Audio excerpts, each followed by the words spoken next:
पहले नीचे से इसकी बॉर्डर को कट कर देंगे। तो इस बॉर्डर को हम स्लीव और नेक डिजाइन में यूज करेंगे। अब देखिए ये जो बचा हुआ फैब्रिक है इसमें से हम टॉप और बॉटम के लिए फैब्रिक को कट कर लेंगे। तो देखिए यहाँ पर मैंने टॉप यानी अपर पार्ट के लिए इस तरह फैब्रिक को 4 फोल्ड करके रखा है। ये ओपन साइड है और ये फोल्डेड साइड है। टॉप पार्ट की लेंथ है रेडी 15 इंच, उसमें प्लस 1 इंच सिलाई मार्जिन, तो टोटल 16 इंच मैंने टॉप पार्ट की लेंथ रखी है। अब यहाँ से शोल्डर का हाफ लेंगे, तो शोल्डर लूंगी मैं इसके 7 इंच और यहाँ से आर्म होल भी ले रही हूँ इसके 7 इंच। अब इन दोनों निशान को जॉइन करते हुए स्ट्रेट लाइन बनाएंगे और यहाँ से भी स्ट्रेट कर लेंगे। अब यहाँ पर हमें चेस्ट का चौथा हिस्सा लेना है। चेस्ट की 34 का चौथा हिस्सा होता है 8.5 और प्लस इसमें 8 इंच की लूजिंग तो हो जाएगा 9 इंच। तो 9 इंच पर मैं चेस्ट का निशान लगाएंगे। यहाँ पर हमें वेस्ट यानी कमर का चौथा हिस्सा लेना है। कमर हो 30 का चौथा हिस्सा 7.5 और प्लस 8 इंच की लूजिंग तो हो गया 8 इंच। 8 पर मैं कमर का निशान लगाऊंगी। इन दोनों निशान को जोड़ देंगे और साइड में 1.5 इंच का सिलाई मार्जिन देंगे। अब सेंटर में 1.5 इंच की एक लाइन बनाकर इस तरह से आर्म होल का शेप देंगे। तो ये हमारा बैक आर्म होल है और हाफ इंच अंदर से फ्रंट आर्म होल बनाएंगे इस तरह। तो ये हमारा फ्रंट आर्म होल रहेगा। यहाँ से नेक की मार्किंग कर लेंगे। नेक की चौड़ाई रखूंगी मैं 3 इंच और नेक डीप रखूंगी मैं बैक की में 3 इंच और फ्रंट नेक डीप रखूंगी मैं 6.5 इंच। नेक डीप आप अपने अकॉर्डिंग रख सकते हैं। अब इस तरह एक बॉक्स बना लेंगे और बैक साइड राउंड नेक बनाएंगे इस तरह से। अब शोल्डर से 1/2 इंच डाउन करेंगे और इसे क्रोस में नेक लाइन के तक जोड़ देंगे। अब नीचे कमर से 1 इंच का निशान लगा के कमर से हल्की गोलाई में शेप देंगे। तो मार्किंग हो गई है। अब इस मार्किंग की कटिंग करेंगे। तो पहले बैक आर्म होल से स्टार्ट करते हुए कटिंग करेंगे। अब इसमें से बैक पार्ट को अलग रखेंगे और फ्रंट पार्ट को फिर से फोल्ड कर लेंगे।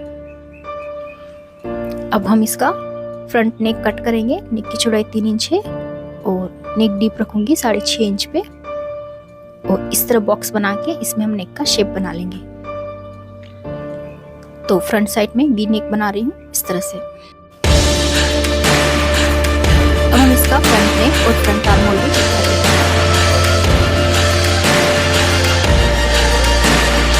अब देखिए फ्रंट पार्ट में हम थोड़ा चेंज करेंगे।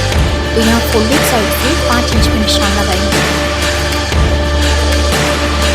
और इस निशान को कमर के पास जोड़ देंगे। तो देखिए इस तरह से हमें हल्की सी गोलाई में शेप देना है और इन दोनों निशान को इस तरह जोड़ देंगे और इसे कट कर लेंगे। तो ये हमारा फ्रंट पार्ट रहेगा इस तरह से। अब बॉटम पार्ट के लिए फैब्रिक के 2 पीस लिए हैं, एक फ्रंट के लिए और एक बैक के लिए है। और हमें बॉटम पार्ट की लेंथ कितनी रखनी है, जो भी टॉप की फुल लेंथ हो उसमें से हमें अपर पार्ट को निकाल देना है और फिर जो बचे उसमें प्लस 1 से 1.5 इंच मार्जिनेट कर देना है। तो इस हिसाब से देखिए मैंने बॉटम पार्ट की लेंथ रखी है 12 इंच बैक के लिए और फ्रंट में हमने 5 इंच एक्स्ट्रा लिया है क्योंकि जो फ्रंट का टॉप पार्ट था उसमें से हमने 5 इंच कम किया था। तो यहाँ पर मैंने फ्रंट के लिए बॉटम पार्ट की लेंथ रखी है 17 इंच, ठीक है। और बॉटम पार्ट की चौड़ाई है 42 इंच, 42 इंच। जितना इसका पन्ना था वो मैंने पूरी इसकी चौड़ाई रखी है। अब इसमें से हम बैक पार्ट को अलग रखेंगे और फ्रंट पार्ट को इस तरह से फोल्ड कर लेंगे। ये यहाँ से ओपन है और यहाँ से फोल्डेड है। अब जो हमने 5 इंच एक्स्ट्रा लिया है यहाँ से एक निशान लगाएंगे 5 इंच पे और इसे हम फोल्डेड साइड के पास इस तरह गोलाई में मिला देंगे और अब इसे कट कर देंगे। तो ये हमारा इस तरह से फ्रंट पार्ट है। अब स्लीव्स की कटिंग करेंगे। तो यहाँ पर मैंने फैब्रिक के 2 पीस लिए हैं, इसे हम इस तरह फोल्ड करेंगे और यहाँ से स्लीव्स की चौड़ाई रखिए 8.5 इंच। जो भी हमारे आर्म होल है उसमें 1.5 इंच छोड़ेंगे, ठीक है। तो इस हिसाब से मैंने 8.5 इंच किया है और स्लीव्स की रेडी लेंथ रखनी है मुझे 16 इंच, उसमें प्लस 2 इंच सिलाई मार्जिन करेंगे तो हो जाएगा 18 इंच। तो स्लीव्स की लेंथ रखूंगी मैं 18 इंच। आगे फैब्रिक कम है तो मैं जोड़ दूँगी। अब यहाँ से 3 इंच पे एक निशान लगाएंगे और इस लाइन को स्ट्रेट कर लेंगे। ये अंदर की तरफ 1.5 इंच पे एक निशान लगाएंगे और इस तरह से स्लीव का शेप बना लेंगे। स्लीव बॉटम है 5.5 इंच, इसमें 1.5 इंच एक्स्ट्रा सिलाई मार्जिन लेंगे तो हो जाएगा 7 इंच। 7 इंच में स्लीव बॉटम का निशान आ गया। अब इन दोनों निशान को जोड़ देंगे और इसी मार्जिन को स्लीव्स की करेंगे। अब सेंटर में कट लगाएंगे और स्लीव्स को ओपन करके इसका फ्रंट पार्ट करेंगे। तो यहाँ पर फैब्रिक की सीधी साइड मैच करते हुए रखा है और इस तरह से फ्रंट पार्ट रखा है। अब हम इसकी स्टिचिंग करेंगे। तो पहले हम इसका फ्रंट में रेडी करेंगे। तो यहाँ पर मैंने फैब्रिक का एक पीस लिया है, इस तरह से इसे मैंने फोल्ड कर लिया है। इसके ऊपर हम फ्रंट पार्ट रखेंगे और नेक से अच्छे से सेट करेंगे। नीचे से और साइड से 2 इंच फैब्रिक एक्स्ट्रा रखना है और पिन से सेट करके इसी शेप में नेक को कट कर लेंगे। अब फ्रंट पार्ट को अलग रखेंगे और 1.5 इंच की नेक पट्टी कट कर लेंगे। देखिए इस तरह से। अब इस पट्टी को एक साइड से फोल्ड करके स्टिच कर लेंगे और इस नेक पट्टी को अंदर की तरफ टर्न करके अच्छे से प्रेस करेंगे। तो देखिए नेक को अच्छे से प्रेस कर लिया है।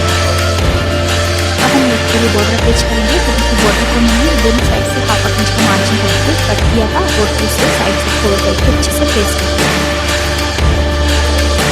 अब देखिए यहाँ नीचे से 1 इंच का निशान लगाएंगे पहले और अब इस बॉर्डर को इस तरह फोल्ड करेंगे और यहाँ नेक के पास इसे रखेंगे इस तरह प्रेस करके। तो देखिए जो नेक का कोना है यहाँ से इस बॉर्डर को बराबर मिलाते हुए रखेंगे इस तरह से। और अब हम नेक के सेंटर से एक लाइन बनाएंगे इस तरह से। तो देखिए नेक के कोने से इस लेस के सेंटर तक हमें इस तरह क्रॉस में एक लाइन बनानी है और इसी लाइन को हम इसे स्टिच करेंगे। एक्स्ट्रा बॉर्डर को कट करेंगे और इस बॉर्डर को इस तरह से सीधी करेंगे। तो देखिए परफेक्ट वी शेप में ये बॉर्डर अटैच हो जाएगी। अब बॉर्डर के दोनों साइड से इसे स्टिच कर लेंगे और नेक को अच्छे से प्रेस कर लेंगे। तो देखिए ब्यूटीफुल नेक रेडी हो गया है और अब हम इसका बॉटम पार्ट रेडी करेंगे। तो ये हमारा फ्रंट का बॉटम पार्ट है। दोनों साइड से 1.5 इंच छोड़ देंगे और इस तरह से हम इसमें छोटी छोटी प्लेट्स बना लेंगे। आप वेडिंग भी बना सकते हैं या इस तरह से छोटी छोटी प्लेट्स भी बना सकते हैं।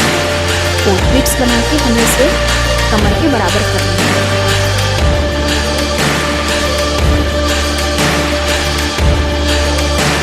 तो ये देखिए मैंने सारी प्लेट्स बना ली है। अब इसका सेंटर मार्क कर लेंगे। अब हम टॉप पार्ट लेंगे और टॉप को और बॉटम के सेंटर से बराबर मिलाएंगे और कमर से इसे स्टिच करेंगे। तो ये देखिए फ्रंट पार्ट हमारा रेडी हो गया है। सेम इसी तरह से हमें बैक पार्ट भी रेडी कर लेना है। तो ये देखिए बैक पार्ट भी मैंने रेडी कर लिया है। बैक साइड राउंड नेक बनाया है। अब फ्रंट और बैक पार्ट को बराबर मिलाएंगे और बैक नेक पट्टी से शोल्डर को कवर करके दोनों शोल्डर को स्टिच कर लेंगे। तो ये देखिए शोल्डर स्टिच हो गए हैं। अब बस हमें इसमें स्लीव्स अटैच करनी है। तो यहाँ पे देखिए स्लीव्स की बॉटम में भी मैंने बॉर्डर को अटैच कर दिया है। अब इस तरह से स्लीव के और टॉप के फ्रंट आर्म को मैच करते हुए दोनों स्लीव्स को अटैच करेंगे। स्लीव्स अटैच करने के बाद इसमें सिलाई लगाएंगे। तो दोनों साइड फिटिंग की मार्किंग करेंगे और स्लीव से लेकर नीचे बॉटम तक दोनों साइड स्टिच कर लेंगे। और बाद में हम बॉटम से भी इसे इस तरह से डबल फोल्ड करके पूरे बॉटम को स्टिच करेंगे। तो अभी ब्यूटीफुल बॉटम रेडी है और ये है इसकी फाइनल। तो अगर आपको ये वीडियो हेल्पफुल लगी तो इसे लाइक और हमारे चैनल को सब्सक्राइब